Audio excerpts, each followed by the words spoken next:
Assalamualaikum warahmatullahi wabarakatuh. Nama saya Nuhana Jiha binti Hamidin, nombor metrik 261944. Hari ini saya dan rakan saya akan membuat pembentangan mengenai Autistic Spectrum Disorder ataupun ASD. Itu ASD. ASD menurut American Psychiatric Association 2013 adalah keadaan perkembangan neuro yang ditentukan oleh kemerosotan dalam kemahiran komunikasi sosial dan tingkah laku atau minat yang berkaitan umur dan usia mental kanak-kanak. Selain itu, ASD juga dikenali sebagai autism yang dikategorikan dalam Diagnosis dan Statistic Manual of Mental Disorder DSM-4 sebagai kecelaruan perkembangan pervasif. Panggilan spektrum digunakan untuk individu yang mempunyai masalah terhadap keupayaan ringan hingga teruk dengan tahap keupayaan dan ketidakupayaan berbeza. Spektrum tersebut merujuk kepada kepelbagaian manifestasi kecelaruan seperti keterukan keadaan autistik, tahap perkembangan dan kronologi umur kanak-kanak yang dikenali sebagai ASD selalunya boleh diperhatikan daripada dua aspek yang utama, iaitu aspek interaksi sosial dan komunikasi serta aspek tingkah laku dan minat. Oleh itu, dapat difahami bahawa ASD bukan penyakit psikologi atau masalah mental tetapi merupakan kecelaruan perkembangan berikutan gangguan neurologikal yang mempengaruhi fungsi normal otak seseorang. Tujuan pemilihan topik kesihatan mental berkenaan dengan autism ini adalah untuk memberi pendedahan kepada masyarakat tentang simptom-simptom atau faktor-faktor berlakunya autistic spectrum disorder. Selain itu, topik ini dipilih adalah untuk mengetahui dengan lebih mendalam tentang autism, tentang cabaran-cabaran yang dihadapi oleh ibu bapa yang mempunyai anak-anak autism, dan juga untuk mengetahui kaedah ataupun intervensi yang terbaik yang boleh digunakan untuk membantu individu ataupun ibu bapa yang mempunyai anak-anak yang mengalami kesihatan mental seperti autism. Assalamualaikum, nama saya Nur Khalidah Sofia binti Zainal, nombor metrik 261941. Okey, saya akan menerangkan tentang konsep Autistic Spectrum Disorder. Ianya adalah istilah yang merangkumi pelbagai gangguan yang berkaitan dengan otak dan saraf kanak-kanak. Ianya adalah gangguan perkembangan pada otak dan saraf atau neurologi yang akan mempengaruhi kemampuan anak dalam berinteraksi dan berkomunikasi dengan sekelilingnya. Selain daripada itu, ia juga mempengaruhi tingkah laku dan persekitaran kanak-kanak tersebut. Ianya adalah termasuk seperti autism, sindrom Asperger dan sindrom Haller. Selain daripada itu, seorang kanak-kanak yang mengalami satu jenis autism spectrum disorder ini mungkin memiliki gejala yang berlainan berbanding dengan kanak-kanak lain yang memiliki penyakit ini. Sebagai contoh, jika seorang kanak-kanak itu mempunyai tahap kecerdasan yang tinggi, dia mungkin mengalami masalah daripada segi komunikasi dan interaksi dengan orang sekelilingnya. Dan keadaan yang sebaliknya boleh berlaku jika kanak-kanak itu mempunyai masalah untuk memahami dan mempelajari sesuatu. Dia mungkin dapat belajar, dapat berinteraksi dengan elok dan dengan orang di sekelilingnya. Seterusnya saya akan menjelaskan tentang simptom yang dihadapi oleh kanak-kanak yang mengalami penyakit Autistic Spectrum Disorder. Yang pertama adalah gangguan kemampuan sosial. Ianya merupakan gejala yang paling umum yang ada pada jenis ASD ini, iaitu kanak-kanak tersebut kerap menghindari kontak mata dengan seseorang. Mereka juga lebih suka bermain seorang diri dan tidak suka berkongsi barangan mereka dengan orang lain. Kanak-kanak tersebut juga tak mampu memberi respon ketika berinteraksi dengan orang lain. Seperti apabila kita memanggil namanya, dia tidak dapat memberi respon yang sepatutnya. mereka kanak-kanak ini juga suka mengekspresikan emosi dan memahami perasaan orang lain dengan baik. Sindrom yang ketiga adalah tindak balas sosial mereka yang tidak terlalu responsif. Ini seperti mereka hilang tumpuan dan kurang memberi memek muka untuk merespon kepada seseorang. Mereka juga lebih suka bersendirian tanpa berkongsi apa yang mereka rasa dengan orang lain. Yang terakhir adalah tingkah laku yang berulang dari segi minat dan aktiviti. Kanak-kanak ini akan menggerakkan anggota badan mereka secara berulang-ulang seperti bertepuk tangan, menggoyangkan badan mereka, mengangguk kepala. Mereka juga akan tertarik kepada satu objek sahaja. Seperti apabila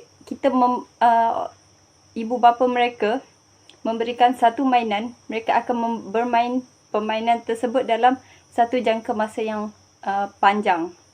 Yang seterusnya adalah mereka mudah berasa tertekan dengan perubahan-perubahan kecil yang berlaku di sekitar mereka. Dan apabila ibu bapa mereka membawa mereka ke tempat yang sesak dan tidak familiar dengan persekitarannya, mereka akan mula meragam dan menangis.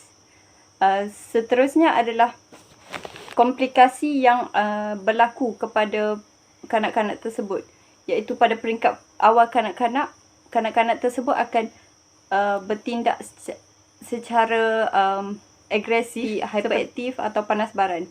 Yang kedua adalah peringkat akhir kanak-kanak, iaitu mereka lebih suka mencederakan diri sendiri atau orang lain dan suka menyerang. Yang ketiga adalah pada peringkat remaja dan dewasa, yang mana mendorong mereka kepada kemurungan dan epilepsi. Seterusnya adalah penyakit autistik spektrum disorder ini ataupun ASD ini dapat dikesan seawal kanak-kanak itu berusia 18 bulan atau lebih muda lagi. Seterusnya saya akan menerangkan tentang faktor penyakit ASD ini. Dalam jurnal yang saya rujuk, pengkaji tidak mengetahui penyebab penyakit tersebut secara terperinci. Namun mereka berpendapat bahawa penyakit ini ditentukan oleh faktor genetik dan sejarah keluarga kanak-kanak tersebut. Namun begitu, terdapat faktor yang meningkatkan risiko ASD ini, iaitu yang pertama adalah sejarah keluarga, iaitu keluarga yang ada anak-anak autism akan memiliki risiko yang tinggi untuk melahirkan anak yang juga menghidap autisma ini. Dan seterusnya adalah kelahiran bayi pramatang, bayi yang lahir sebelum usia kandungan 26 minggu, ia berisiko besar untuk mengalami gangguan ini. Seterusnya saya akan menerangkan tentang faktor kesan diagnosis kepada kanak-kanak dan ibu bapa mereka. Apabila ibu bapa tersebut mengetahui anaknya didiagnosis penyakit ASD ini, mereka tidak tahu bagaimana untuk respon terhadap penyataan ini, dan mereka juga tidak tahu bagaimana untuk menolong anak mereka. Hal ini kerana mereka tidak mempunyai pengetahuan yang lebih luas dalam penyakit ini. Berdasarkan jurnal yang saya baca, tekanan yang dihadapi oleh ibu bapa yang mempunyai anak-anak ASD ini amat tinggi. Ianya adalah kajian yang dilakukan terhadap 78 ibu bapa yang menetap di Lembah Kelang pada tahun 2018. Hal ini kerana ibu bapa tersebut menunjukkan tekanan yang berterusan yang dihadapi oleh mereka berpotensi mewujudkan stigma kemurungan kepada ibu bapa tersebut. Hal ini kerana cabaran yang dihadapi oleh ibu bapa yang mempunyai anak-anak ASD ini amat meletihkan apabila usaha yang dilakukan oleh mereka gagal, yang menyebabkan kekecewaan yang boleh menggugat kestabilan emosi ibu bapa tersebut. Ianya menjadi lebih sukar apabila ibu bapa tersebut berpisah ataupun bercerai. Justru tekanan hidup yang dihadapi oleh ibu bapa yang tinggal bersama anak-anak ASD ini boleh menjejaskan psikologi dan emosi ibu bapa tersebut yang sekaligus membawa kepada kesan kemurungan dan yang lebih teruk lagi boleh membawa kepada penyakit skizofrenia akibat tekanan yang dihadapi oleh mereka tersebut. Berdasarkan kepada pencarian yang dilakukan oleh saya dan Nuha Najihah, ibu bapa yang mempunyai anak-anak ASD ini tidak ramai yang mempunyai pengetahuan tentang penyakit ini. Hal ini kerana mereka tidak didedahkan dan beranggapan anak-anak mereka ini tidak sempurna dan tidak seperti kanak-kanak yang lain. Dan anak-anak ini juga dilayan dengan layanan yang berbeza daripada kanak-kanak normal.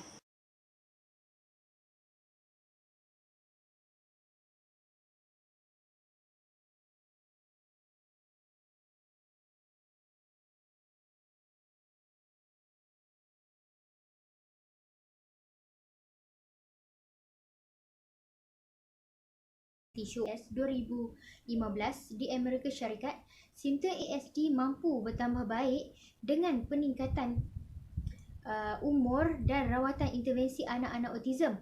Anak-anak autism ini memerlukan khidmat dan sokongan secara berterusan sehingga mereka meningkat usia. Namun, ia bergantung kepada tahap keparahan severity yang dialami. Terdapat banyak plan rawatan atau intervensi yang boleh dilakukan untuk membantu anak-anak autism dan keluarga bagi menangani anak-anak autism. Antara intervensi yang boleh dilakukan ialah apply behavior analysis. Apply behavior analysis atau ABA ini adalah salah satu pendekatan yang disahkan secara saintifik untuk memahami bagaimana tingkah laku dipengaruhi oleh persekitaran. Dalam analisis tingkah laku merujuk kepada tindakan dan kemahiran manakala persekitaran merangkumi pengaruh yang mungkin berubah atau diubah oleh tingkah laku seseorang. Analisis tingkah laku memberi tumpuan kepada prinsip-prinsip yang jelas yang menjelaskan bagaimana pembelajaran berlaku. Peneguhan positif adalah salah satu prinsip ini. Analisis tingkah laku terapan ataupun ABA adalah penggunaan teknik dan prinsip untuk membawa perubahan tingkah laku yang bermakna positif. Sejak awal 1960-an, beribu-ribu ahli terapi telah menggunakan ABA untuk mengajar kemahiran baru dan mengurangkan masalah tingkah laku dalam kalangan pelajar autism. Kemahiran ini merangkumi komunikasi, bermain, sosial, akademik, penjagaan diri, kerja, kehidupan bermasyarakat. Penyelidikan telah membuktikan bahawa ABA berkesan untuk meningkatkan hasil kanak-kanak, terutamanya kemahiran berfungsi iaitu kemahiran hidup harian, dan juga dapat meningkatkan kemampuan kognitif merangkumi apa sahaja yang berkaitan dengan pemikiran dan pembelajaran. Kaedah semua ABA menggunakan proses 3 langkah untuk mengajar, iaitu yang pertama ialah antecedent. Antecedent ini adalah secara lisan atau rangsangan fizikal seperti arahan atau permintaan. Ia mungkin datang daripada anak-anak autism atau persekitaran ataupun daripada orang lain.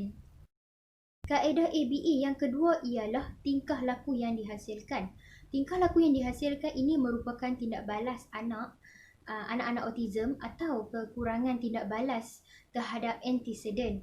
Yang terakhir ialah akibat. Akibat ini bergantung pada tingkah laku. Akibat boleh merangkumi peneguhan positif tingkah laku yang diingini atau tidak mempunyai reaksi untuk tindak balas yang salah. ABA mensasarkan pembelajaran kemahiran dan pengurangan tingkah laku yang mencabar. Setiap kali anak-anak autism mencapai hasil yang diinginkan, mereka mendapat peneguhan positif seperti pujian lisan atau sesuatu yang lain yang mampu memotivasikan anak-anak autism ini.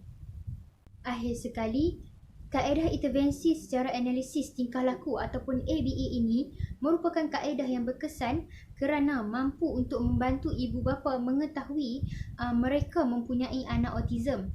Intervensi awal ini perlu dilakukan terhadap anak-anak supaya rawatan susulan dapat diambil dengan lebih cepat bagi membantu kehidupan anak-anak autism pada masa akan datang. Sekian sahaja daripada kami. Sekian, terima kasih. Assalamualaikum.